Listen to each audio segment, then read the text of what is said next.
पकवा के घरवा में कुचु कुचु अनहरिया दियावा बारे सासू जी पकड़ ले बानी चोर दियावा बारे सासू जी पकड़ ले बानी चोर।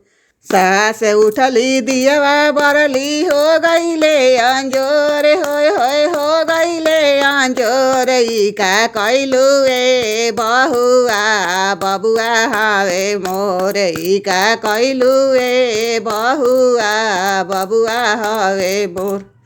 अरे पकावा के घरवा में कुचु कुचु अनहरिया दियावा बारे गोतिनी पकड़ ले बानी चोर दियावा बारे गोतिनी पकड़ ले बानी चोर।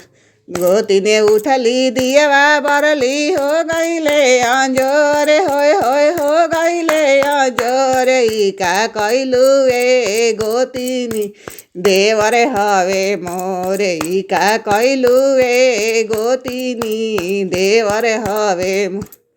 पकावा के घरवा में कुचु कुचु अनहरिया दियावा बारे ननदो पकड़ ले बानी चोर दियावा बारे ननदो पकड़ ले बानी चोर।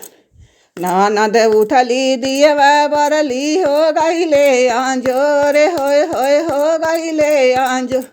इज्जत ले लुए भौजिया भैया हवे मोर इज्जत ले लुए भौजी भैया हवे मोर।